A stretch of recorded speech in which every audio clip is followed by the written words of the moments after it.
प्यारे दोस्तों, आप सभी का स्वागत है शाक्या जी जीके क्लासेस में। अगर आपका भी पेपर दोस्तों आरआरबी ग्रुप डी का 14 अगस्त को है तो कल के लिए मैं आपके लिए गणित और रीजनिंग के मोस्ट एक्सपेक्टेड क्वेश्चंस लेके आया हूं दोस्तों आज की क्लास में। दोस्तों हर शिफ्ट में यही क्वेश्चन बार बार रिपीट हो रहे हैं दोस्तों। अगर आप ये पूरी क्लास अटेंड कर लेते हो तो 14 अगस्त वाले यानी कल वाले बच्चों के लिए बहुत फायदा हो जाएगा।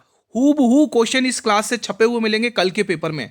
ठीक है, तो जिनका भी मेरे भाई आने वाली डेट्स में भी एग्जाम है तो वो भी ये क्लास अटेंड करें, उनको भी बेनिफिट मिलने वाला है इस क्लास से। तो शुरुआत करेंगे पहले सवाल के साथ दोस्तों। ठीक है, एक बार कमेंट करके ये बता दो कि आपका पेपर किस डेट में, किस शिफ्ट में और अभी तक एडमिट कार्ड जारी हुआ या नहीं। चलिए पहला सवाल। ए एक कार्य को 12 दिन में कर सकता है, बी ए से 60% अधिक कुशल है। ठीक है, यदि उसी कार्य को पूरा करने में बी को कितने दिन लगेंगे, मतलब बी के लिए पूछा है कि बी को कितने दिन लगेंगे। तो सबसे पहले दोस्तों आपको यह समझना होगा कि ये जो दे रखा ना अधिक कुशल है, ये उनकी क्षमता है, मतलब बी उससे 60% अधिक कुशल है और 60% की जो फ्रैक्शन वैल्यू होती है वो 3/5 होती है। तो मैं ये कह सकता हूँ कि अगर बी 5 की क्षमता से काम करता है तो अगर ए 5 की क्षमता से काम करता है तो बी से 3 अधिक कुशल है, यानी कि ए मतलब बी 8 की क्षमता से काम करेगा। अगर ए 5 की क्षमता से तो बी 8 की क्षमता से, ये हो गया 60% अधिक कुशल। फिर वो कह रहा है एक किसी कार्य को 12 दिन में, तो यहां से उनका टोटल वर्क पता चल गया कि 12 पंचे 60, टोटल वर्क पता चल गया 60 है, कुल कार्य कितना है 60 है। अब क्या कह रहा क्वेश्चन, 20 काम को कितने दिन में करेगा। टोटल काम 60 है और बी की क्षमता कितनी 8 है। 4 की टेबल से काटोगे तो ये दोनों कितनी बार जाएंगे, 4 की टेबल से ये 15 बार जाएगा और ये 2 बार। तो आपको पता ही होगा दोस्तों 15/2 का मतलब 7.5 होता है। तो मैं पूरी उम्मीद करूंगा पहला सवाल आप लोगों ने बना लिया, इसको इग्नोर नहीं करना है भाई, एग्जाम में यही तो क्वेश्चन आ रहा है इसी टाइप का। ठीक है, तो कल जिसका भी पेपर है वो ध्यान रखिएगा, कल इसी पेपर का इसी टाइप का क्वेश्चन आपके लिए मिलेगा, तैयार रहिएगा आप लोग। ठीक है, एक क्वेश्चन ये भी मिलेगा दोस्तों, हर शिफ्ट में ये क्वेश्चन आ रहा है इस टाइप का, ध्यान रखिएगा। माध्यिका 30 दे रखी है, माध्य आपको 25 दे रखा है, बहुलक ज्ञात करना है। फॉर्मूला याद है तो ये कुछ भी नहीं है, 30 या 90 और 25 दूनी 50, 90 में से 50 गया, 40 आंसर आएगा ऑप्शन नंबर बी। अगर आपको फॉर्मूला पता है तो बहुलक का जो फॉर्मूला होता है वो क्या होता है, 3 माध्यिका यानी कि 3 मीडियन, यहाँ पर लिख देता हूँ फॉर्मूला, 3 माध्यिका माइनस 2 माध्य यानी कि 2 मीन। तो मैं पूरी उम्मीद करूंगा फॉर्मूला आप लोगों ने लिख दिया और वैल्यू पुटअप करनी है और कुछ भी नहीं है दोस्तों। ठीक है, सिर्फ आपको वैल्यू पुटअप करनी है। तो यहाँ पे आपने वैल्यू पुटअप कर ली, अब यहाँ पर मल्टीप्लाई कर लो, 90 आ गया और 90 में से 50 यहाँ पे 25 लिखना है ना, यहाँ पर 25 लिख लो, 25 दूनी 50 आपको माइनस कर लेना है। तो यहाँ से आपका आंसर आ चुका 40, जो ऑप्शन नंबर बी में है। चलिए अगला सवाल देखो, नंबर सीरीज में ये अल्फा न्यूमेरिक सीरीज हर शिफ्ट में देखने को मिल रही है, तो आप यहाँ पर क्वेश्चन ध्यान से पढ़ेंगे और इसका आंसर करेंगे। देखो आप यहाँ पर सीख लो, कल के पेपर में इसी टाइप का क्वेश्चन आपको एग्जाम में देखने को मिलेगा। ठीक है, तो जिसका भी कल पेपर है वो ध्यान रखिएगा स्टूडेंट्स। ठीक है, तो ऐसी कितनी विषम संख्याएं हैं जिनके प्रत्येक के ठीक पहले विषम संख्या होनी चाहिए और ठीक बाद में भी विषम संख्या होनी चाहिए, मतलब 3 लगातार विषम संख्याएं होनी चाहिए। तो कहां पर दिख रहा है ऐसा केस, देखो 7 देखोगे तो 7 के आगे विषम है लेकिन पीछे सम संख्या आ गई, तो ये जोड़ा नहीं बनेगा। यहाँ जोड़ा बन गया, देखो मैं इस पेन से अलग से दिखा देता हूँ, एक जोड़ा ये बन गया, ये 1 के साथ। ठीक है, अब एक जोड़ा मैं अलग और दिखा रहा हूँ दोस्तों, यहीं पर देखो, यहाँ पर भी विषम है, आगे विषम पीछे विषम, तो एक जोड़ा यहाँ पर बन गया, 2 जोड़े तो यहाँ बन गए। फिर आगे अलग पेन से ले लेते हैं, एक जोड़ा और बन रहा है दोस्तों यहीं पर, एक जोड़ा तो अपन ने बना दिया। ठीक है, रुको रुको रुको 1 मिनट, हाँ, तो एक जोड़ा तो अपन ने बना दिया यहाँ पर। अब दूसरा जोड़ा कहाँ पर बन रहा है वो देखेंगे, तो दूसरा जोड़ा यहाँ पर देखोगे, एक मिनट, यहाँ पर दूसरा आगे भी विषम है और पीछे भी विषम है, तो 2 जोड़े बन गए। अब तीसरा जोड़ा कहाँ बन रहा है, तीसरा जोड़ा मैं अलग पेन से दिखा देता हूँ, तीसरा जोड़ा यहाँ बन रहा है, ये 5 विषम है और ये 7 भी विषम है, तो 3 जोड़े बन गए दोस्तों। ठीक है, और कुछ दिख रहा है क्या, और तो कुछ नहीं दिख रहा है मुझे, तो और तो कोई भी नहीं दिख रहा है। तो यही है दोस्तों, 3 जोड़े यहाँ पर आपके ये बन चुके हैं। तो मैं पूरी उम्मीद करूंगा कि ये सवाल भी आप लोगों ने बना लिया। देखो चैनल पर अगर आप पहली बार विजिट करो तो वीडियो को, चैनल को सब्सक्राइब करके बेल नोटिफिकेशन प्रेस करके रख लो, आपके एग्जाम के लिए बहुत इंपॉर्टेंट कंटेंट बता रहा हूँ। एग्जाम में इसी प्रकार का पेपर बन रहा है आप लोगों के एग्जाम में, गणित और रीजनिंग का। तो कल के पेपर में यही क्वेश्चन आने वाले हैं। एक व्यक्ति अपनी आय का 20% भोजन पर, 15% शेष किराए पर और 30% कपड़ों पर खर्च करता है। उसके पास 9,520 रुपये बचते हैं, तो कुल आय यानी 100% का मान। देखो 3/10 इसकी फ्रैक्शन वैल्यू होती है, पहले फ्रैक्शन वैल्यू लिख लो, ये क्वेश्चन बहुत ईजी हो जाएगा। 20% की 1/5 होती है और 15% की फ्रैक्शन वैल्यू मेरे भाई 3/20 होती है। मैंने सभी की फ्रैक्शन वैल्यू लिख दी है। अब ये क्वेश्चन कुछ भी नहीं है, आय कितनी थी हमें नहीं पता, लेकिन हमें इतना पता है पहला वो भोजन पर खर्च कर रहा है, तो 10 देखो 20% खर्च कर रहा है, 5 रुपये कमा रहा है, एक खर्च कर रहा है, बचा क्या कितने 4 रुपये, तो 4/5। फिर वो कह रहा है 15% किराए पर खर्च कर रहा है, मतलब 20 रुपये कमा रहा है, 3 रुपये खर्च कर रहा है, बचाएगा कितना 17 रुपये, तो 17/20 यहाँ पर लिख लेना है। फिर आगे देखोगे वो शेष का 30% वापस क्या कर रहा है, खर्च कर रहा है, यानी कि 10 रुपये कमा रहा है, 3 रुपये खर्च कर रहा है, 7 रुपये बचाएगा। ठीक है, 7/10। ओके रिपोर्ट है, ठीक है भाई। फिर वो कह रहा है लास्ट में कितने बचा रहा है, 9520 ये रुपये बचा रहा है। अब थोड़ा इसको आपको सिंप्लीफाई करना है और कुछ भी नहीं है दोस्तों। तो ये 17 बता रहा है कि मैं इसको काट सकता हूँ, है ना। तो 17 कितना आएगा, 17 17 10 बचेगा, 17 102 560 रुपये आएगा। और यहाँ पर देख लो ये 7 बता रहा है, मैं काटूंगा इसको, कोई दिक्कत नहीं, आप दोनों मिलके काट लो, 7 चौके 28, तुम दोनों मिलके काटो, कोई दिक्कत नहीं, अकेले मत काटो। 28 दूनी 56, ये 20 बार जाएगा। अब आपने ये कंसेप्ट तो देखा ही है दोस्तों, 20 पंचे 100 और 100 गुणा 10 1000, ये हो गया गुरुजी 1000 रुपये। 1000 रुपये को आप 20 से गुणा कर लो, आ गया आंसर 20,000 रुपये। Option number A. तो मैं पूरी उम्मीद करूंगा कि ये सवाल सभी स्टूडेंट से बना लिया होगा दोस्तों। मेरे भाई चीज़ें क्लियर है, मुझे कुछ नहीं चाहिए, सिर्फ आपका ये रेस्पॉन्स चाहिए कि चीज़ें क्लियर है। गुरु वीडियो को लाइक करके दोस्तों हमारा भी मनोबल बढ़ा देंगे, सभी विद्यार्थी वीडियो को लाइक कर लेंगे जिसने अभी तक लाइक नहीं किया है, जल्दी से। देखो अंग्रेजी वर्णमाला क्रम के आधार पर दी गई श्रृंखला में प्रश्नवाचक चिन्ह के स्थान पर क्या आएगा। तो 10 से 20 दिख रहा है दोस्तों, यहाँ पर तो +10 हो गया है ना। और 20 से ये देखो यहाँ पर कितना हो रहा है, यहाँ पर भी +10 ही हो रहा है, 26 और 4 10, हाँ यहाँ पर भी +10 देखने को मिल रहा है। यहाँ पर देख लो 4 और वो 14, यहाँ पर भी +10 देखने को मिल रहा है। अब 14 में 10 जोड़ लो, कितना आएगा, 24 आएगा। 14 में 10 जोड़ोगे तो कितना आएगा, 24 आएगा। और 24 पर क्या आता है आप सभी को पता है, 24 पर एस नहीं आता है, लास्ट में डी नहीं आएगा, 24 पर एक्स आएगा। ठीक है, कोई बात नहीं, सेकंड वाला अक्षर ट्राई करते हैं। देखो 18 से 2 हो गया है, 18 से 2 हो गया यानी -16 देखने को मिला है। 18 से 2 होने का मतलब क्या, -16।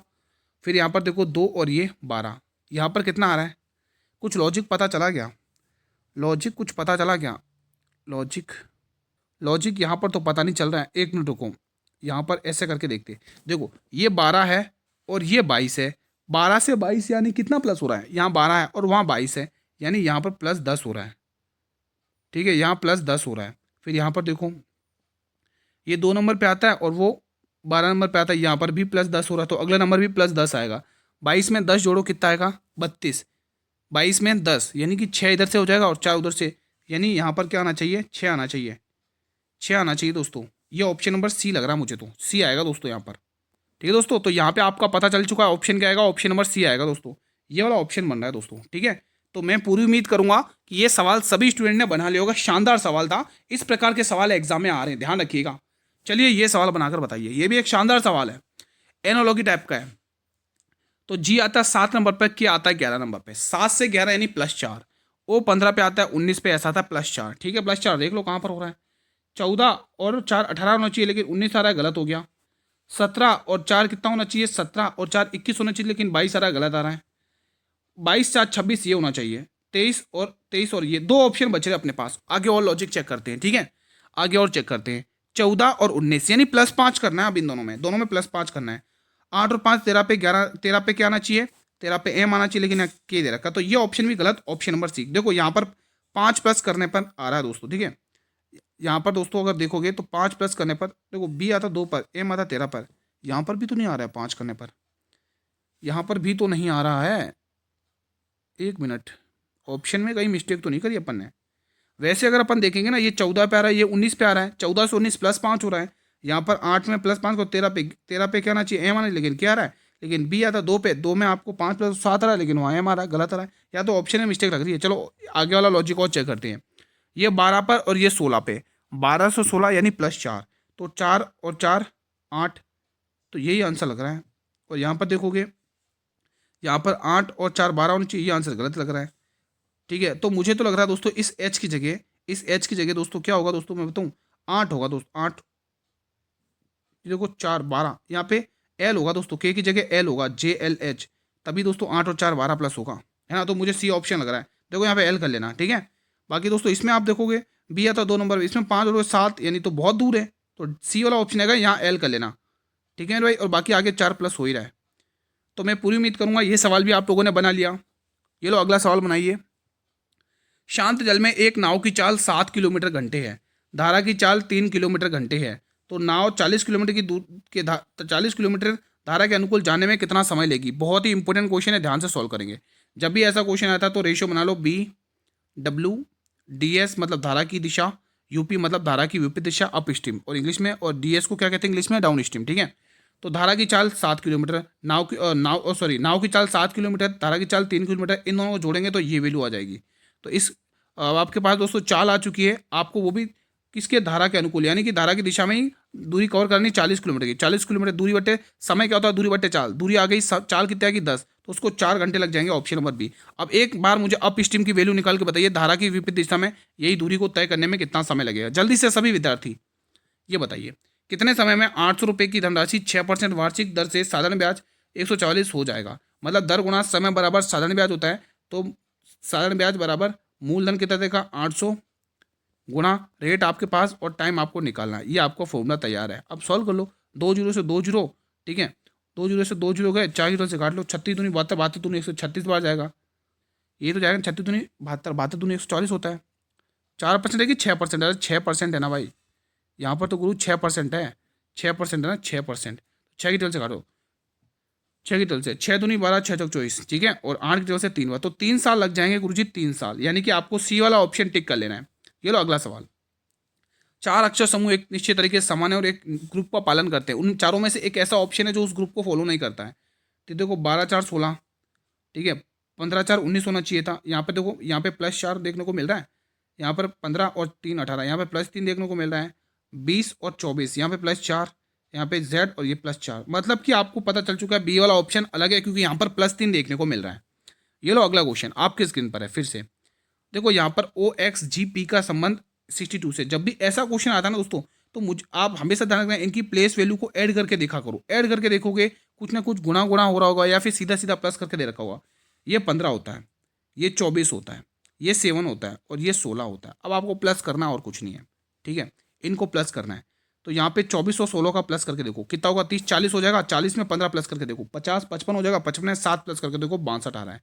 मतलब कि इनकी वैल्यू ही दे रखी है मेरे भाई, ठीक है। तो आपको क्या करना है, VBQT, यही तो आपसे पूछा है।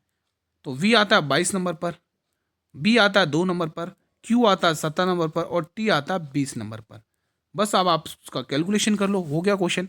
तो पहले इन दोनों को लेते हैं अपन लपेटे में, 20 और 22 यानी 42, 42 में 2 प्लस करो 44, 44 में आपको कितना प्लस करना है मेरा भाई 7, इकाई अंक ऑप्शन नंबर सी यही आएगा, 7 4 11 के 4 2 6, ये आ गया दोस्तों 61। Option number C will be the right answer. ये लो अगला क्वेश्चन, बताइए कितनी धनराशि 16% वार्षिक दर से 2 वर्ष में 400 मतलब 480, आपको पता है दर गुणा समय बराबर साधारण ब्याज, 16 दूनी 32, यानी 32% का मान आपको क्वेश्चन ने कितना दे रखा है, यहाँ पर देखोगे 480 रुपये। आपसे पूछा है, क्या पूछा है, कितनी धनराशि, यानी मूलधन पूछा है 100% का मान, तो 8 की टेबल से 4 बार और 8 की टेबल से 60 बार, ठीक है। तो यहाँ पर आप देख पा रहे होंगे आसानी से, गुरुजी ये इसका कितना 15 गुना दिख रहा है, तो मुझे इसका भी 15 गुना कर लेना है, ठीक है। Option number D will be the right answer. अगला सवाल ये आ रहा आपकी स्क्रीन पर, देखो कल के पेपर में इसी प्रकार का पेपर पैटर्न आएगा, तो इसीलिए कह रहा हूँ कल जिसका भी पेपर है पूरी क्लास अटेंड करो, सारे क्वेश्चन अटेंड करके जाओ, हूबहू देखने को मिल जाएंगे, ठीक है। आने वाली डेट्स में भी इस टाइप के क्वेश्चन पूछे जाएंगे, ध्यान रखना। तो 25% की वृद्धि पहले कर लो, दूसरे वर्ष में 20% की कमी कर लो और तीसरे वर्ष में 10% की वृद्धि कर लो। तो प्रारंभिक जनसंख्या इतनी है, तो 3 साल के बाद कितनी होगी, शानदार क्वेश्चन है, ठीक है दोस्तों। आप इनको ऑप्शन से भी उड़ा सकते हैं। यहाँ पर दिख रहा 25% की वृद्धि, 1/4 नहीं 20% दिख रही है, कमी दिख रही है ना, 10% की वृद्धि, 11 का मल्टीपल चेक कर लें क्या, 5 और 5 10 और ये 8, ये 11 का मल्टीपल नहीं है, ये 11 का मल्टीपल दिख रहा है, 5 5 10 ये 6 नहीं, 5 5 10, 10 और 8 ये 11 का मल्टीपल तो नहीं लग रहा है, 5 और 5 10 ये 11 का मल्टीपल तो नहीं लग रहा है, 11 का मल्टीपल तो एक ही लग रहा है, ऑप्शन नंबर सी, ठीक है। चेक करते देखते क्या होता है, चेक करते एक बार। ये कितनी जनसंख्या दे रखी है, 50,000, ये अपन ने 50,000 जनसंख्या लिख दी है। वो कह रहा है पहले 25% की वृद्धि, पहले इनकी फ्रैक्शन वैल्यू तो लिख लो, एक झटके में क्वेश्चन उड़ाओगे, 1/5 और 10 की 1/10 होती है, ठीक है, ये फ्रैक्शन वैल्यू लिख दी है। तो पहले वो कह रहा है 20% 25% की वृद्धि कर लो, यानी कि 4 पे 5 यानी 5/4 लिख दो। फिर वो बोल रहा है, क्या बोल रहा है, कमी कर लो, 5 थी 1 की कमी 4 पर, फिर वो बोल रहा है वृद्धि कर लो 11/10, 10 पे 1 की वृद्धि 11। अब आप इसको सॉल्व करके देखते क्या आंसर आता है, सॉल्व करें, चलो कर लेते हैं। देखो 5 चौक 20 दो, एक काम करो 5 चौक 20, 20 आ रहा है ना, 20 में से और 20 गुना 200 आ रहा है, 200 आ रहा है ना, 200 में से 2 जीरो से आप ये दो जीरो उड़ा लो, ठीक है, और 2 की तरफ से इस 2 को काट लो, 4 को 2 बार, ठीक है, ये कट गया, इधर नीचे सब कैंसिल। अब ऊपर ऊपर मल्टीप्लाई रह गया, आपको ऊपर ऊपर मल्टीप्लाई कर लेना है। तो 5 दूनी 10 यानी कि 1 जीरो और लग जाएगा, तो आपको सामने ये 5000 गुणा 11। अब आप देख सकते हो 11 का मल्टीपल, ऑप्शन नंबर सी। ठीक है, तो थोड़ा कॉमन सेंस यूज करके कैलकुलेशन को कम करके आप बहुत जल्दी उड़ा सकते हो।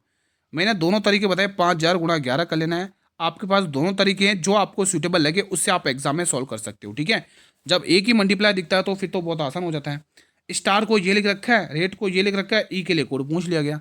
ई के लिए आपसे कोड पूछा है, अब ई के लिए कोड जो वर्ड सेम नहीं होगा वही हमारा आंसर होगा। 4 यहाँ सेम है, 4 से 4 कैंसिल, 3 से 3 कैंसिल, और 5 से 5 कैंसिल। अब बच गया ई के लिए कोड 7, है ना, ऑप्शन नंबर बी। चलो ये क्वेश्चन बताइए, दी गई श्रृंखला में प्रश्नवाचक चिन्ह के स्थान पर क्या आएगा? 18 15 -3, 15 12 -3, 12 9 -3, 9 -3 कितना होगा? 6, और 6 पे एफ आता है, तो एफ से आंसर मेरा स्टार्ट होने वाला है। 9 और 7 -2, -2, -2, -2, यानी ए, ऑप्शन नंबर बी। तो मैं पूरी उम्मीद करूंगा कि ये सवाल भी आप लोगों ने बना लिया। अगला सवाल, पाइप ए एक टंकी को बी की तुलना में 3 गुना तेजी से भर सकता है। यहाँ पे भी दोस्तों तुलना की जाती है, यानी कंपैरिजन हो रहा है, यानी कि यहाँ पर क्षमताओं की बात हो रही है। ठीक है, यदि दोनों पाइप मिलकर एक टैंक को 36 घंटे में भरते हैं तो धीमे चलने वाले पाइप अकेले टंकी को कितने समय में भरेगा? ध्यान से सुनना, उसने क्या बोला? धीमे चलने वाले टंकी को, ठीक, धीमे चलने वाले पाइप को वो कितने देर में भरेगा? तो ये है ए, ये है बी। तो ए एक टंकी को बी की तुलना में 3 गुना तेजी से, मतलब कि अगर बी एक की क्षमता से काम कर रहा है तो बी ए 3 की क्षमता से काम करेगा। अगर बी एक की क्षमता से काम कर रहा है तो बी 3 की क्षमता से ए, मैं उल्टा बता रहा हूँ, माफी चाहूंगा। अगर बी एक की क्षमता से काम कर रहा है तो ए 3 की क्षमता से काम करेगा। ठीक है, वो कह रहा है दोनों मिलकर टंकी को 36 घंटे मरते हैं। तो 4 की क्षमता से 36 दूनी 72 दूनी 144, यानी 144 टोटल काम आ चुका है। 144 टोटल काम आ चुका। फर्स्ट वाले क्वेश्चन के जैसा ही है, सेम टू सेम। वो कह रहा है धीमे चलने वाला। अब आप बताइए, ए धीमे चल रहा है कि बी धीमे चल रहा है? भाई बी धीमे चल रहा है, तो टोटल काम 144 है, बी की क्षमता 1 है, तो वो इस काम को बी वाले ऑप्शन से यानी कि 144 मिनट में भर देगा। तो मैं पूरी उम्मीद करूंगा कि ये सवाल भी आप लोगों ने बना लिया। चलिए अगला सवाल आपके स्क्रीन पर ये रहा।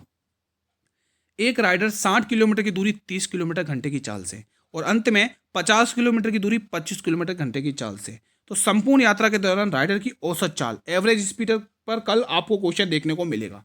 100% की गारंटी है कि कल के पेपर में इस टाइप का क्वेश्चन आएगा और आप यहाँ पे सीख के जाओगे तो आप करके आओगे। तो जो भी स्टूडेंट ये सारे क्वेश्चन यहाँ आज कर लेगा वो एग्जाम में कल करके आएगा। ठीक है, एवरेज स्पीड, कुल दूरी बट्टे कुल समय। गुरुजी कुल दूरी बट्टे कुल समय, कुल दूरी सारा दोस्तों आपके सामने वैल्यू रखा है, खाली पुटअप करना है। कुल समय वैल्यू सारी आपके सामने गिवन है, सिर्फ आपको पुटअप करना है वैल्यू। ठीक है, तो कुल कुल दूरी देखो, दूरी कितनी है? 60 किलोमीटर की दूरी यहाँ पर आ रही है और 50 किलोमीटर की दूरी यहाँ पर आ रही है, तो ये 110 हो गई टोटल दूरी। चाल दे रखी है आपको, समय पूछा है मेरे भाई, चाल दे रखी है, समय पूछा है। चाल आपके पास है 110 की, समय पूछा है ना। कुल दूरी बटे कुल समय तो निकालना पड़ेगा। देखो 60 यहाँ पर आ रहा है तो ये 30 की जाएगा, तो 30 दूनी 60, यानी 2 घंटे यहाँ मिल जाएंगे। उसके बाद 50 की दूरी यहाँ पर है, 25 की स्पीड से जाएगा तो 25 दूनी 50, 2 घंटे यहाँ मिल जाएंगे, तो 4 घंटे हो गए टोटल। ठीक है, 4 घंटे हो गए ना मेरे भाई।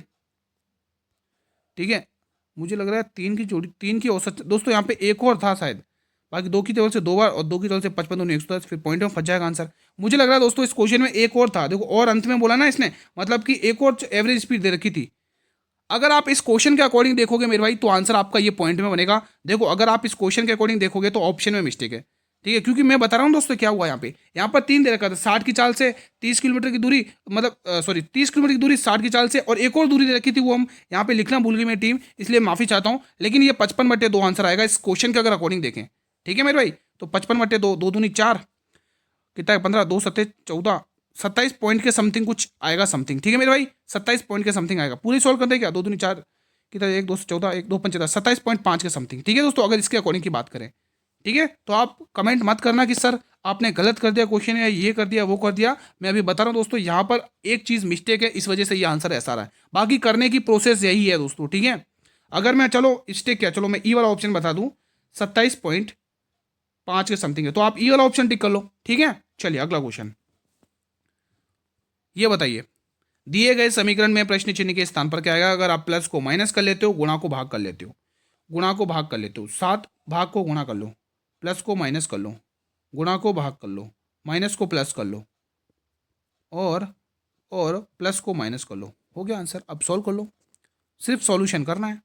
भाग कहाँ दिख रहा है? ये रहा, ये 3 चौके 12 माइनस 7 पंचे 35 प्लस 19 बराबर x माइनस 5। पहले आप ये वैल्यू सोल्व कर लें। चलो पहले यही सोल्व कर लेते हैं। ये आपको 35 प्लस ये कितना आ रहा है 15 दिख रहा है।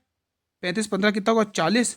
और ये प्लस का ये माइनस का 5 इधर आके प्लस में आ जाएगा, माइनस का 5 इधर आके प्लस में आ जाएगा, ये प्लस में आ गया 5 और इधर आपको x का मान निकल जाएगा। ये आ चुका है 45, यानी कि सी वाला ऑप्शन। ठीक है मेरे भाई, ये लो अगला क्वेश्चन देखिएगा। शानदार सवाल है, बनाइए इसको। एक दुकानदार किसी वस्तु का मूल्य उसके क्रय मूल्य से 30% अधिक अंकित करता है। वो अंकित मूल्य पर 20% छूट देता है और वह 32 रुपये का लाभ अर्जित करता है। तो वस्तु का क्रय मूल्य ज्ञात करिए। देखो सीपी एसपी और एमपी के रेशियो पर क्वेश्चन आएगा तो इस चीज़ का ध्यान रखिएगा मेरे भाई। ठीक है, तो कॉस्ट प्राइस कितनी देगी 100 रुपये कॉस्ट प्राइस होती है। अगर आप 30% अधिक अंकित करो तो 130 पर अंकित करोगे। ठीक है, फिर वो कह रहा है अंकित मूल्य पर 20% की छूट दी जाती है। अगर मेरे भाई 20% की छूट यानी सामान को 80 पर बेचा जा रहा है। ठीक है, ठीक है दोस्तों, तो 0 से 0 0 से 0 13 अट्ठे कितना होता है मेरे भाई 104 होता है। तो आप यहाँ पर देख पा रहे हो 4 रुपये का प्रॉफिट आ रहा है प्रतिशत में, लेकिन वो कह रहा है 32 रुपये आ रहा है। तो 4 का मान 32 दे रखा है मेरे भाई। ठीक है, तो 4 का मान 32 यानी 8 गुना है ये इसका। आपसे क्या पूछा है क्रय मूल्य, तो 100 का 8 गुना कर लो, ऑप्शन नंबर डी टिक कर लो। ठीक है मेरे भाई, चलिए ये लो अगला क्वेश्चन आपके स्क्रीन पर है। अब बहुत ही इंपॉर्टेंट क्वेश्चन है, ध्यान से सुनेंगे। A B C D E F एक गोल मेज के परित केंद्र की ओर मुख करके बैठे हुए, मतलब कि ये वाला सीटिंग अरेंजमेंट का क्वेश्चन है। 6 व्यक्ति बैठे हुए, तो 6 व्यक्ति के लिए मैं एक डब्बा बना लेता हूँ। ये बन गए 6 व्यक्ति, 3 और 3 6। अब देखिए पढ़ते जाए बनाते जाए। एफ के दाईं ओर तीसरे स्थान पर डी बैठा हुआ है। एफ के दाईं ओर तीसरे स्थान पर 1 2 3 यहाँ पे डी बैठा हुआ है, डी को बिठा दिया। फिर आगे बढ़ते हैं। एफ के बाईं ओर दूसरे स्थान पर ए बैठा हुआ, 1 और 2 ये बैठा हुआ ए। ठीक है, इसके बाईं ओर इधर है। फिर वो कह रहा है बी के दाईं ओर दूसरे स्थान पर ई बैठा हुआ है। बी के दाईं ओर बैठाना है। अगर बी यहाँ पर बैठा है तो दाईं ओर तो नहीं बैठ पाएगा, बी यहाँ पर बैठेगा, तो दाईं ओर ये आ गया ई। ठीक है, अब जो बचा हुआ व्यक्ति है वो यहाँ लिख दो, ए बी सी, सी यहाँ पर बच गया। उसने पूछा क्या ए और सी के, लेकिन ए के बाईं ओर गिनने से, बाईं ओर गिनने पर ए और सी के बीच में कितने व्यक्ति बैठे हुए हैं। ए के बाईं ओर गिनने पर, तो ए के और बाईं ओर गिनने पर तो एक ही व्यक्ति बैठा हुआ है ना, वो भी डी है ना। अगर आप ए के बाईं ओर यानी ऊपर की तरफ गिनोगे ना तो इस आपके ये सी के बीच में ए और सी के बीच में डी तो बैठा हुआ है। चलिए ये सवाल बनाइए। अब ये थोड़ा अल्टीमेट लेवल का क्वेश्चन है, ध्यान से रखेंगे। देखो पार्टनरशिप में जो क्वेश्चन बन रहा है ना साझेदारी में, वो थोड़ा अच्छा लेवल का बनाया जा रहा है ना, तो इसीलिए मैंने इसको थोड़ा लास्ट में रखा है। ध्यान से देखिएगा। इधर है वरुण, पहले तरुण है ना, तरुण पहले लिख देते। इधर है तरुण और इधर है वरुण। तरुण लगा रहा है दोस्तों कितने 12,000 रुपये, वो भी कितने दिन के लिए, ध्यान से सुना। और ये वरुण लगा रहा है 72,000 रुपये। ध्यान से सुना एक बार ध्यान से। तरुण लगा रहा है कितने महीने के लिए, देखो यहाँ पे देखा तरुण अपनी राशि 4 महीने के लिए लगा रहा है। 4 महीने रेशियो बना देना। जो इनके दोस्तों निवेश का अनुपात होता है वही इनके समय वही उनके लाभ का अनुपात बनता है। ठीक है, और वरुण लगा रहा है 10 महीने के लिए, लगा दो 10 महीने के लिए इसकी पूंजी। अब यहाँ पर थोड़ा सिंप्लीफाई करके इनका रेशियो निकालो प्रॉफिट का कितना आ रहा है। देखो 3 जीरो से ये 3 जीरो गया, 12 की टेबल से ये 6 बार जाएगा, 2 की टेबल से ये 2 बार, 2 की टेबल से ये 3 बार, और 2 की टेबल से ये 2 एकम 2, और 2 की टेबल से ये 5 बार, 5 से 15। तो इनका जो प्रॉफिट का रेशियो आया 1:15 में आया, यानी कि 16 रेशियो आ रहा है। कितना आ रहा है इनका रेशियो, कितना आ रहा है प्रॉफिट का 16 रेशियो। अगर अपन आगे वाली लाइन पढ़ें, क्या कह रहा है, वर्ष के अंत में कुल लाभ का 20% 16,800 रुपये है।